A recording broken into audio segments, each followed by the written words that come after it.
नमस्कार दोस्तों। काफ़ी दिनों से विद्यार्थियों की तरफ से एक प्रश्न आ रहा था कि सर कौन सी पुस्तक पढ़ें, उसको कैसे पढ़ें और किस तरह से किताब को पढ़ें कि वो किताब हमें याद हो जाए।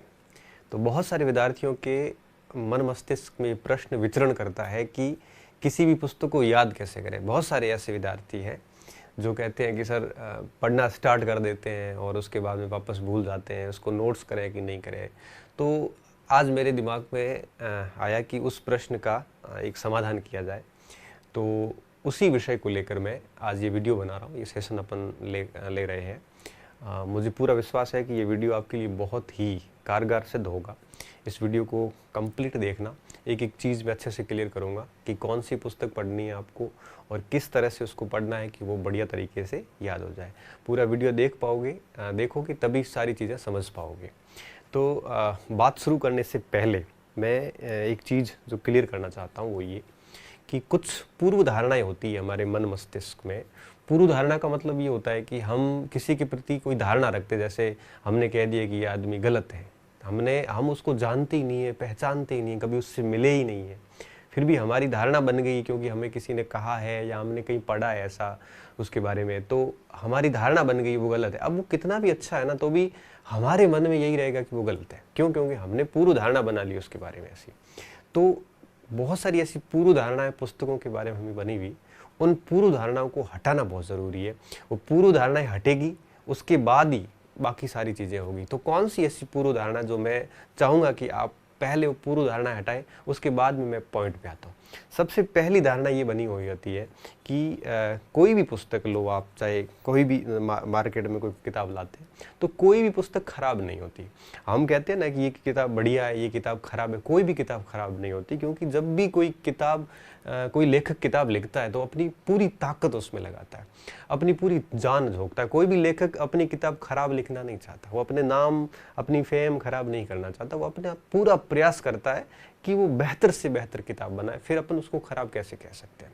अपने अर्थशास्त्र पढ़िए तो अर्थशास्त्र में वस्तुओं को दो भागों में बांटा गया है, एक इन्फीरियर गुड्स, एक सुपीरियर गुड्स, मतलब उत्कृष्ट वस्तुएं और निकृष्ट वस्तुएं या घटिया वस्तुएं जैसे बोलते हैं। अब इसकी डेफिनेशन इकोनॉमिक्स में क्या है? इसकी डेफिनेशन ये है कि अगर कोई अरबपति व्यक्ति है जो मर्सिडीज, ऑडी और ऐसे रोल्स रॉयल्स ऐसी बड़ी बड़ी कार में घूमता है, तो उसके लिए स्विफ्ट, स्कॉर्पियो ऐसी गाड़ियां जो ये निकृष्ट है और उनके लिए वो उत्कृष्ट है। और एक मध्यम क्लास का व्यक्ति जो सामान्य सैलरीड पर्सन होता है, उसके लिए वो स्कॉर्पियो, वो जो भी i20, 10 जो भी है, ये सारी उसके लिए उत्कृष्ट है। क्यों? क्योंकि वो उसके लिए बेस्ट है। लेकिन उसके लिए मोटरसाइकिल है वो निकृष्ट है। और भी गरीबी नीचे चले जाते हैं, जिसकी बहुत कम आय, जिसके लिए बाइक ही है, जिसके पास, उसके लिए बाइक उत्कृष्ट है, साइकिल निकृष्ट है। जिसके पास साइकिल है उसके लिए साइकिल ही उत्कृष्ट है। तो कहने का मतलब ये हुआ कि हर व्यक्ति की आय के अनुसार तय होता है कि कौन सी वस्तु उत्कृष्ट है, कौन सी वस्तु निकृष्ट है।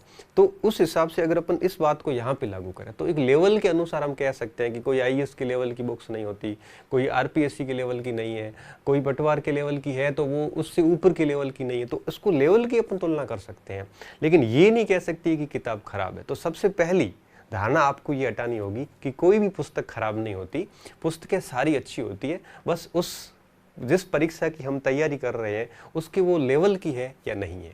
एक तो ये धारणा हटानी है, पूर्व धारणा कि कोई पुस्तक खराब नहीं होती। दूसरी पूर्व धारणा हमारे में ये बनी रहती है कि किताब में गलतियां बहुत हैं। विद्यार्थियों में बताना चाहूँगा, इस पूरी जितनी भी किताब है, ऐसी कोई पुस्तक नहीं है जो 100% त्रुटि रहित हो।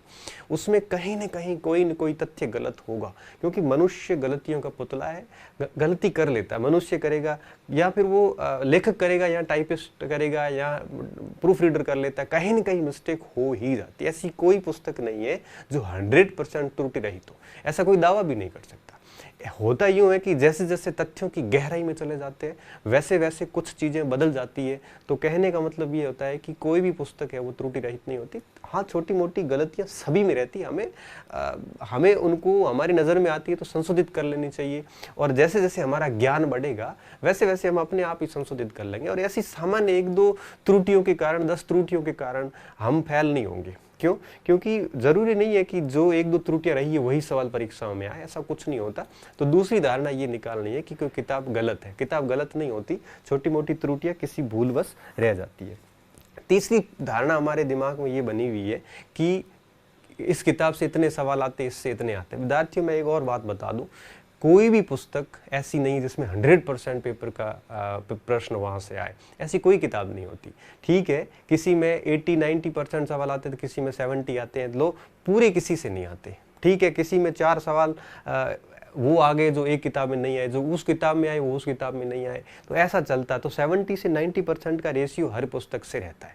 तो कोई ऐसी पुस्तक नहीं जिससे एक भी सवाल नहीं आता, और कोई ऐसी पुस्तक भी नहीं है जिसमें सारे सवाल आते हैं। तो ये धारणा भी हटाइए कि कोई भी पुस्तक है वो पूर्ण होती है।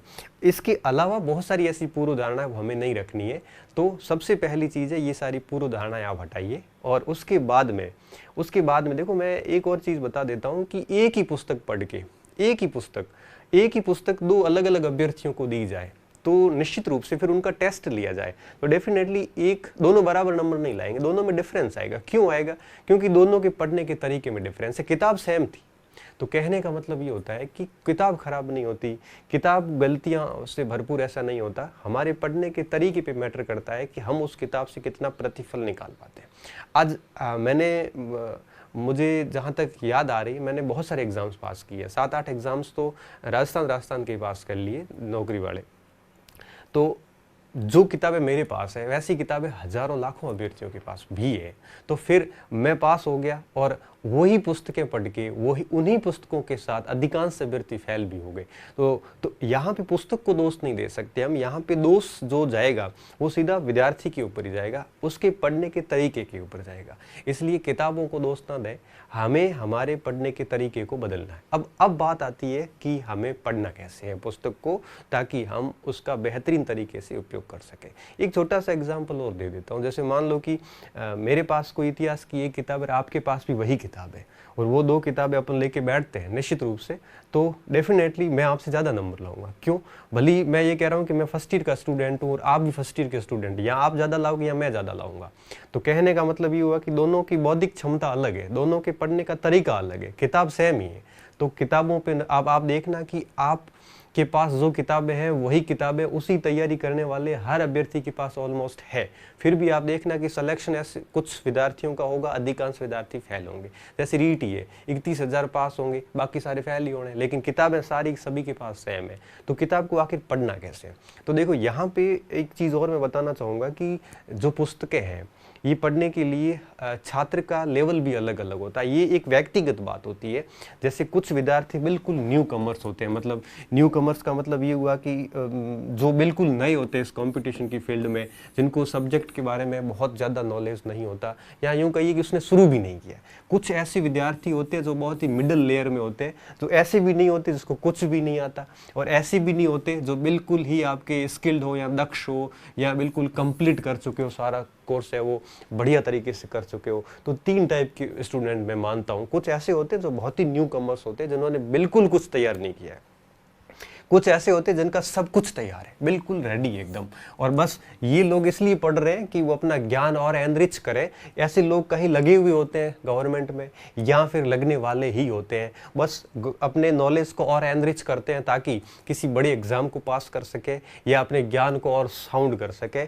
कुछ ऐसे विद्यार्थी होते हैं, कुछ ऐसे होते हैं जिन्होंने अभी स्टार्ट ही नहीं किया, बिल्कुल शुरू करने वाले हैं, और कुछ ऐसे होते हैं जो न दक्ष होते हैं और न नए होते हैं, बीच के होते हैं। और मेरा ऐसा मानना है कि मैक्सिमम स्टूडेंट जो है वो इस श्रेणी में आते हैं, जो न न्यू कमर्स है न ओल्ड है, ये बीच के हैं। ओल्ड का मतलब यहाँ पे कंप्लीट कोर्स किया हुआ, ये बीच की जो संख्या है इनकी तादाद बहुत ज़्यादा है। मैं तीनों के बारे में अलग अलग बताता हूँ। सबसे पहले आता हूँ न्यू, जो बहुत ही नए स्टूडेंट है, जिन्होंने अभी तक चीज़ें शुरू नहीं की। सबसे पहले उसको क्या करना है, उनको हर विषय की एक एक पुस्तक लानी, उससे ज़्यादा नहीं।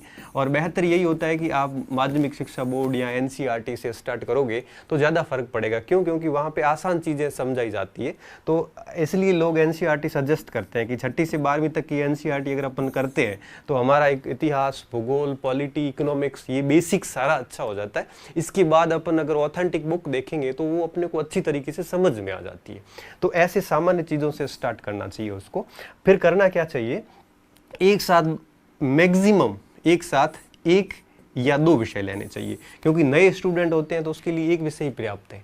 और मान के चलिए कि अगर 1-2 साल कोई आपके आसपास एग्जाम नहीं है तो एक विषय ही पढ़िए, और आपको लगता है कि 6-7-8 महीने बाद एग्जाम है या एक विषय में आप बोर हो रहे हैं तो कोई 2 विषय एक साथ पढ़िए, और 2 विषय के लिए कोई 2 किताबें लाइए। ज़्यादा नहीं लानी, कितनी पुस्तकें लानी है, 2 पुस्तकें ही लानी है। और जितनी ज़्यादा किताबें लाओगे उतना ही आप भ्रमित होंगे, उतना आप अपना परफॉर्मेंस बिगाड़ते जाओगे। फिर क्या करना है, फिर उस किताब के साथ क्या करना है, जैसे ही वो किताब आप लाए, उस किताब में सबसे पहले आपने पहला अध्याय निकाला। उस पहले अध्याय को निकालने के बाद आपको क्या करना है, उस अध्याय को बढ़िया तरीके से एक बार पढ़ लेना। जैसे आप अखबार पढ़ते हो ना, कोई भी खबर पढ़ते हो, उस तरह से पेंसिल लेके बैठो और पूरे के पूरे टॉपिक को अच्छी तरीके से पढ़ लो। उसके बाद में अगर आपको लगता है कि अच्छा, उसके बाद में भी एक चीज़ और होती है, अगर आप न्यू हैं लेकिन उस विषय की आपकी समझ अच्छी है, आपने 3-4 साल पढ़ा है चाहे स्कूली शिक्षा वगैरह में, तो अगर आपकी पकड़ अच्छी है या आप बिल्कुल नया विषय पढ़ रहे हैं, बिल्कुल नया पढ़ रहे हैं, तो पूरी किताब एक साथ पढ़ लो। ये जैसे 20 टॉपिक है, 20 ही टॉपिक पढ़ के उसके बाद दोबारा उसका रिवीजन करो। तो अगर आपने थोड़ा बहुत पढ़ रखा है तो पहला पार्ट पढ़िए बढ़िया तरीके से। पढ़ने के बाद अगर पहले पढ़ रखा है तो उसी दूसरे टॉपिक को एक बार फिर वापस पढ़ लीजिए। तो दूसरी बार जब पढ़ोगे तो फिर क्या होगा, दूसरी बार जब भी पढ़ोगे तो आपको कुछ चीज़ें समझ में आनी शुरू होगी। जहाँ जहाँ समझ में आ जाता है वहाँ वहाँ आप अंडरलाइन करना शुरू कर दो। ऐसे करके आप किताब को एटलीस्ट 1 से 2 बार करिए। उसके बाद में जब तीसरी बार पुस्तक पढ़ोगे तो आपको बहुत सारी चीज़ें समझ में आनी शुरू होगी, और तीसरी बार जब पढ़ोगे तब आप किताब के मार्जिन पर साइड में लिखना भी स्टार्ट कर लो। और जब यही पुस्तक चौथी बार निकलेगी तो निश्चित रूप से आपको उस किताब के अंश याद हो जाएंगे, और यहाँ पे चौथे चरण में आप नोट्स बना सकते हैं। यहाँ पे टाइम लगता है इन चीज़ों को, लेकिन चीज़ें इतनी पक्की तरीके से काम करती है कि उसके बाद फिर दिक्कत नहीं आती है। तो ये काम किया जा सकता है न्यू कमर्स के लिए। आपको ये चीज़ें करनी है, एक किताब को कम से कम आपको 4 से 5 बार पढ़ना है और कंटिन्यू फिर उसका आपको रिवीजन करते जाना है। ठीक है, फिर इन स्टूडेंट्स को क्या करना है, इनको कम से कम 2 विषय तो एक साथ रखने ही रखने हैं, और उन 2 विषयों को क्या करना है, उन 2 विषयों को बढ़िया तरीके से तैयार करते रहना है। और आप यूं कहिए कि कम से कम आप हर टॉपिक को एक साथ ही 1-2 बार पढ़ लो, और 2-2, 3-3 बार पढ़ने के बाद आगे बढ़ोगे तो फिर आपका जल्दी हो जाएगा। आपका 2 बार मैं इसलिए कह रहा हूँ कि आपकी स्थिति इनकी जैसी नहीं है। आप पूरी किताब पढ़ो, उससे बजाय आप हर टॉपिक को 2-2 बार कंटिन्यू पढ़ते जाओ और फिर आगे बढ़ो, और फिर तीसरी बार फिर पूरी बुक ही एक साथ पढ़ लो, और चौथी बार उसमें फिर आप सॉर्ट आउट नोट्स कर सकते हैं। और इन लोगों को तो फिर क्या करना, किताब को खाली पढ़ना ही है, और ये जब लोग किताब पढ़ेंगे तो निश्चित रूप से कुछ फैक्ट नए आएंगे, उस फैक्ट को देख लेंगे, क्योंकि उनकी इमारत तो तैयार है। इसकी इमारत के ऊपर केवल कोई नया तथ्य मिलेगा तो वो अपने आप ही उनके सेट हो जाएगा। इनको कुछ भी नहीं करना है, इनको केवल नई किताब लानी है और उसमें देखना है कौन सी बात नई मिली है, वो अपने नोट्स में या अपनी पाठ्य सामग्री में या अपने दिमाग में ऐसे बिठा देंगे तो उनको ज़्यादा नुकसान नहीं है। मेन समस्या यहाँ पे आती है। तो आपको क्या करना है, सबसे पहली चीज़ क्या करनी है, किताब की सामान्य रीडिंग करनी है। सामान्य रीडिंग का मतलब एक प्रकार से फोरा उसके ऊपर से अध्ययन करना है। रीडिंग करने के बाद में उन चीज़ों की स्टडी करनी है। स्टडी का मतलब होता है थोड़ा सा समझना टॉपिक को। जैसे मैं आपको एक एनसीईआरटी की क्लास से कंटिन्यू पढ़ा रहा हूँ, आप देखना उसमें कि मैंने जब भी कोई टॉपिक लिया है तो उस टॉपिक को, उस जो हेडिंग है उस हेडिंग को मैं आपको समझा रहा हूँ। मैं रीडिंग नहीं करवा रहा हूँ, मैं समझा रहा हूँ, सीधी स्टडी करवा रहा हूँ। रीडिंग स्टडी के बाद में फिर क्या होता है, फिर आप इसके ऊपर थिंकिंग, मनन कर सकते हो, चीज़ों को सोच सकते हो। जैसे मान लो कालीबंगा पढ़ा आपने, कालीबंगा एक बार आप ऊपर से देख लिया, दूसरी बार फिर वापस पढ़ा तब आपने उसके नीचे अंडरलाइन कर ली, स्टडी कर ली।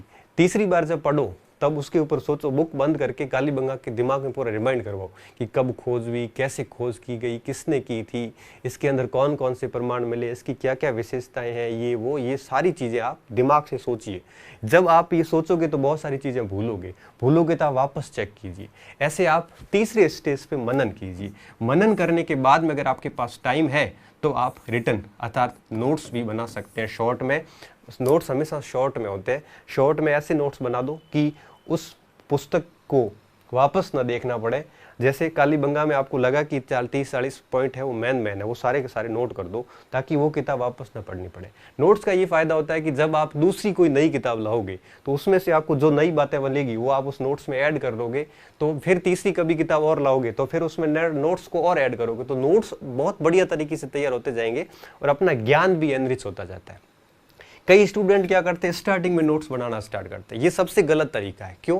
क्योंकि स्टार्टिंग में हम एक पुस्तक को जितनी बार पढ़ेंगे उतनी बार हमें नई चीजें मिलती जाएगी, तो फिर आप पहले गो थ्रो में सीधा ही नोट्स बनाओगे तो दूसरी बार पढ़ोगे, दूसरी बार फिर नई चीज आएगी, फिर कहोगे यार ये नोट्स पूरा नहीं है। तीसरी बार पढ़ोगे फिर नई चीज आएगी, फिर कहोगे कि यार नोट्स में फिर भी अधूरापन रह गया। इससे बेहतर ये होता है कि कम से कम 2 से 3 बार पढ़िए, रीडिंग कीजिए, उसकी स्टडी कीजिए, फिर उसके ऊपर सोचिए टॉपिक के ऊपर, और सोचने के बाद में फिर उसके नोट्स बनाइए। रीडिंग में टाइम लगता है, स्टडी में काफी टाइम लगता है। जैसे मान लो एक किताब आपने 20 दिन में पूरी पढ़ ली, तो 20 दिन पढ़ने के बाद कम से कम आपको वापस 20 से 30 दिन लगते हैं स्टडी करने में। फिर सोचने में आपको 5-7 दिन भी नहीं लगेंगे। क्यों? क्योंकि जो चीज़ें आपने अच्छी तरीके से अध्ययन कर लिया। जैसे मैं एक एग्जाम्पल देता हूँ। जैसे आपको मैं कहूँ कि आप मेरे बारे में कोई किताब लिखी हुई है और मैं आपको दे देता हूँ, आप उस किताब को पढ़ के मेरे बारे में जानिए। तो आप उस किताब को पूरा पढ़ोगे, मेरे बारे में जो लिखी हुई है, उसको पढ़ने के बाद आप मेरे बारे में इतना नहीं जान पाओगे जितना आप वापस मेरे बारे में स्टडी करोगे और मेरे बारे में सोचोगे कि ये है, वहाँ से है, ये करते हैं, वो करते हैं, तब आप विजुअल करोगे, तब चीज़ें अच्छे से याद होगी। और जब रीडिंग और स्टडी होती है तो टाइम लगता है, थिंकिंग में टाइम भी नहीं लगता, और ये चीज़ें यहाँ पे जो है ये आपके मन मस्तिष्क में सेट हो जाती है। और यहाँ पे अगर हम क्या करते हैं, हम रीडिंग स्टडी तो ठीक है कर लेते हैं, फौरी फौरी पढ़ते जाते हैं, 20-20 बार पढ़ लेते हैं, लेकिन उसके ऊपर बिल्कुल नहीं सोचते। जब तक टॉपिक के ऊपर सोचेंगे नहीं तब तक वो टॉपिक पूर्ण रूप से हमारे को फल देने वाला नहीं है। हम कहते हैं ना परीक्षा में हमारी गलती होगी, गलती नहीं है, दरअसल हमने उस टॉपिक के ऊपर कभी सोचा ही नहीं था, हमने केवल किताब पढ़ते ही गए। तो कृपया करके पहले किताब को फौरे फौरे तौर पर एक रीडिंग मारे, फिर उसकी 2 से 3 बार स्टडी करें अच्छे से। स्टडी का मतलब ये होता है कि कोई भी पैराग्राफ लेके उसको सोचिए कि उसके अंदर क्या लिखा हो, उसका सार क्या है। आप मेरी एनसीईआरटी की क्लास देखना, मैं आपको यहाँ पे स्टडी करवा रहा हूँ। मैं आपको, जैसे कल अपन ने बात की थी पिछले लेक्चर में कि विहार क्या थे या संघ क्या थे या बुद्ध का जीवन क्या था, हमने पूरे इस बोर्ड पे है वो स्टडी कर ली उसकी। तो इस प्रकार से स्टडी 2-3 बार कीजिए, उसके बाद में उसके ऊपर सोचिए, सोचने के बाद में आप शॉर्ट में नोट्स कर सकते हो, और उसके बाद में आप कंटिन्यू उसका रिविजन कीजिए। अगर आप इस चरण को फॉलो करोगे तो निश्चित रूप से एक बार टाइम लगेगा, लेकिन ये चीज़ें ऐसी तैयार हो जाएगी, फिर आपके लिए दिक्कत हो जाएगी कि कौन सी नौकरी ज्वाइन करूँ, ये कंडीशन आ जाती है। अगर आप शॉर्टकट सब कुछ करना चाहते हो तो जीवन में कुछ भी नहीं होगा। कोई भी एक पुस्तक इन 5 चरणों से गुजरती है तो कम से कम उसको 3 से 4 महीने लगते हैं, कोई भी एक पुस्तक। और मैं मानता हूँ टोटल 6 जनरल स्टडी में 6 ही भाग है, ज्योग्राफी, हिस्ट्री, पॉलिटी, इकोनॉमिक्स वगैरह 6 ही भाग है। 6 में से 4 बड़े अहम है। इन 4 भाग के ऊपर अगर ये 3-3, 4-4 महीने दिए जाए तो निश्चित रूप से 1-1.5 साल के अंदर ये सारा मटेरियल बढ़िया तरीके से रेडी हो जाता है। और फिर क्या होगा कि अगर ये चारों तैयार हो गए तो फिर आप कोई भी एग्जाम में बैठोगे तो आपको बिल्कुल परेशानी नहीं होनी पड़ेगी। बस सिलेबस देखना ही पड़ेगा कि कौन से टॉपिक शेष रहे हुए हैं जो मैंने नहीं किए, वो ही करने पड़ेंगे, बाकी तो सारा ऑलरेडी आपका तैयार होगा। तो कृपया करके आप अगर मिडिल के हैं चाहे आप न्यू कमर्स हैं, आप टॉपिक बुक्स लीजिए। अगर आपने बिल्कुल नए हैं तो आप पूरी किताबें पढ़ डालिए। अगर आपने कुछ पढ़ रखा है तो एक एक टॉपिक को आप इन 5 चरणों से एक साथ गुजर सकते हो। जैसे ये किताब में मान लो 20 टॉपिक है, तो पहले टॉपिक की रीडिंग कर लो, 2 बार स्टडी कर लो, फिर सोच लो, फिर उसके बाद नोट्स कर लो। फिर दूसरे टॉपिक है, ये दूसरे टॉपिक के 5 चरण कीजिए, फिर तीसरे टॉपिक के ये 5 चरण कीजिए। आप अगर मिडिल में हैं तो ये टॉपिक वार भी ऐसे कर सकते हैं। अगर आप बिल्कुल न्यू है तो पुस्तक वार ऐसे कीजिए कि 15-20 पार्ट है, पहले अच्छे से रीडिंग कर लो, फिर उसकी 1-2 बार स्टडी कर लो अच्छे से, और उसके बाद में उसको थिंकिंग, मनन कीजिए उसके ऊपर। जितना ज़्यादा मनन होगा और जितना ज़्यादा रिविजन होगा, सफलता के 2 मूल आधार है। 100% एक्यूरेसी आएगी, एक सिंगल सवाल गलत नहीं होगा परीक्षा में अगर आपके पढ़ा हुआ आया है तो थिंकिंग और रिवीजन, ये 2 चीजें बहुत ज्यादा जरूरी होती जो कि हम नहीं करते। मैंने देखा विद्यार्थी क्या करता है, विद्यार्थी किताब लाता है और फिर ठीक है पढ़ता जाता है, उसको खुद को नहीं पता वो क्या पढ़ रहा है। उसकी हालत ये होती है कि वापस जब 2 घंटे किताब छोड़ के वापस किताब पकड़ता तो उसको देखना पड़ता है कि मैं पढ़ कहाँ रहा था। ये स्थिति है हमारी। हम पढ़ते जाते हैं, पागलों की तरह देखते जाते हैं, पता नहीं कुछ समझ में आ नहीं रहा है। हम केवल रीडिंग ही करते हैं पुस्तक की, भले 20 बार रीडिंग कर लोगे कोई फर्क नहीं पड़ेगा। कम से कम आप एक बार, देखो अखबार की स्टडी नहीं करते, हम रीडिंग करते हैं, न्यूज़ पढ़ के छोड़ देते हैं, हमें नहीं पता कौन से दिन क्या न्यूज़ आई थी। तो कम से कम किताब की जब रीडिंग हो जाती है तो एक परिचय हो जाता है। जब स्टडी करते हैं तब उसके बारे में हमें बहुत सारी चीज़ें गहराई से जानने को मिलती है, और जब हम उसके ऊपर सोचते हैं तो वो सारी चीज़ें हमारे मन मस्तिष्क में सेट हो जाती है, और उसके बाद में वो पॉइंट हम नोट कर लेते हैं। तो चौथे पाँचवें चरण में जाके नोट्स बनते हैं। स्टार्टिंग में ना बनाया, नोट्स नहीं भी बनाते तो भी चलता है, लेकिन नोट्स इसलिए ज़रूरी होते हैं कि फिर आगे जब दूसरी किताब लाओगे तो पहली किताब छूट जाएगी, और पहली किताब छूटेगी तो फिर उसका थोड़ा सा लॉस ये रहेगा कि बहुत सारी चीज़ें भी मन मस्तिष्क है, ये स्मृतियों की क्षमता, चीज़ों की क्षमता अधिकता के कारण स्मृतियाँ हैं वो धीरे धीरे विलुप्त हो जाती है, विलुप्त क्या कह सकते हैं, विलोपित हो जाती है, तो थोड़ी दिक्कत होती है। तो ये चरण किया जा सकता है, इससे बढ़िया तरीके से काम होगा। तो आज का ये जो विषय था, उम्मीद कर रहा हूँ कि आपके लिए निश्चित रूप से ये फ़ायदेमंद सिद्ध होगा। अंत में निष्कर्षतः कह देता हूँ, कोई भी किताब लाओ उसको कम से कम एक बार उसकी रीडिंग मारो, उसके बाद उसको एक दो बार वापस पूरी स्टडी करो अच्छे से। आप टॉपिक वार भी ऐसा कर सकते हो। आप जैसे भूगोल अक्षांश देशांतर रेखाएं पढ़ रहे हैं, उसकी आप पहले रीडिंग कर ली बढ़िया कि है क्या ये, उसके बाद में एक दो बार उसको उसी दिन समझ लिया, स्टडी बढ़िया तरीके से समझ ली, और उसके बाद में उसके बारे में सोच के नोट्स बना दिए। तो एक दिन में एक टॉपिक तैयार कर लेते हैं तो 20-25 दिन में किताब तैयार हो जाती है। तो इस प्रकार से भी किया जा सकता है। तो रीडिंग कीजिए। कई विद्यार्थी ऐसे होते हैं जो रीडिंग नहीं करते, सीधी स्टडी करते हैं। कोई बात नहीं, अगर आपका लेवल ठीक है, पहले विषय से परिचित है, तो आप सीधी स्टडी भी कर सकते हैं। अगर आप बिल्कुल नए हैं तो थोड़ा रीडिंग का ठीक रहता है, क्योंकि आप सीधी स्टडी करोगे तो दिक्कत हो जाती है, क्योंकि एक ही पैराग्राफ में ऐसे फंस जाओगे कि वापस आगे बोर हो जाओगे, किताब छोड़नी पड़ जाती है कई बार।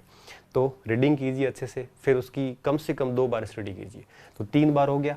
फिर चौथी बार मनन करोगे, चौथी बार सिलेबस हो जाएगा। 5वीं बार जब उस किताब के बारे में नोट्स बनाओगे तो वो किताब 5वीं बार हो जाएगी। फिर 5-7 बार रिवीजन कर लोगे तो किताब 10 से 12 बार हो जाती है।